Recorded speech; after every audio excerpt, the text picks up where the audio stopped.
Saya bukan ahli BMKG, bukan juga ahli spiritual, dan bukan juga ahli paranormal, dan bukan juga ahli peramal.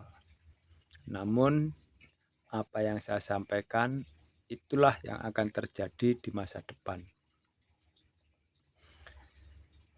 Terkait dengan musibah atau bencana alam, setelah Gunung Semeru ini aktif dan bergejolak, maka akan disusul dengan gunung-gunung yang lainnya, dan ini berlaku untuk seluruh dunia. Untuk Indonesia Barat itu sendiri, yang mana Indonesia Barat paling banyak terdapat gunung berapi.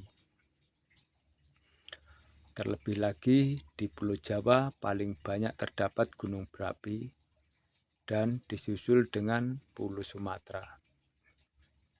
Nah, untuk itu kecil kemungkinan ketika gunung-gunung ini menunjukkan aksinya, maka kecil kemungkinan untuk tempat pelarian di kedua pulau yang seperti saya sampaikan tadi. Nah, untuk itu saya di sini ingin menyampaikan, jika ingin menghindar untuk Indonesia, pulau dalam kategori aman yaitu ada 2 pulau, satu Pulau Sulawesi, kedua Pulau Kalimantan. Dan inilah pulau yang dalam kategori aman ketika musibah terjadi besar-besaran. Karena musibah yang akan terjadi ini seolah kita seperti mengikuti babak kualifikasi. Bagaimana kita bisa selamat agar kita bisa mencapai atau berdiri di atas final.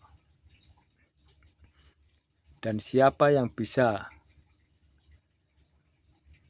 menyelamatkan dirinya dan memperhatikan dirinya, menghindar dari musibah yang akan terjadi, maka dialah yang akan masuk final. Karena musibah ini sifatnya beruntun,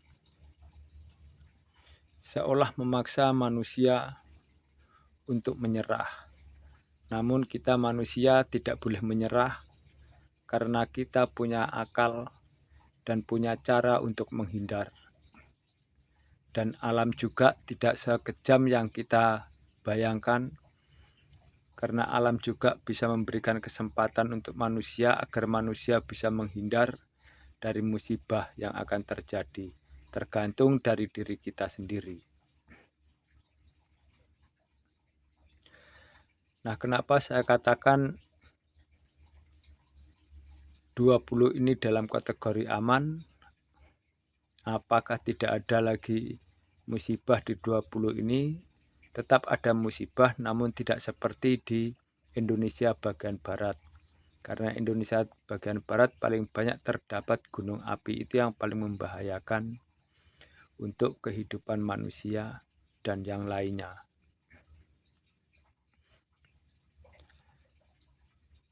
Dan kita sebagai manusia harus pandai-pandai membaca siklus atau membaca pergerakan musibah yang akan terjadi. Jika kita ingin selamat, kita harus memperhatikan atau menerima saran kesan pesan dari orang lain, apakah itu dari pemerintah, agar kita bisa punya acuan untuk menghindari sesuatu yang terjadi tidak menimpa diri kita.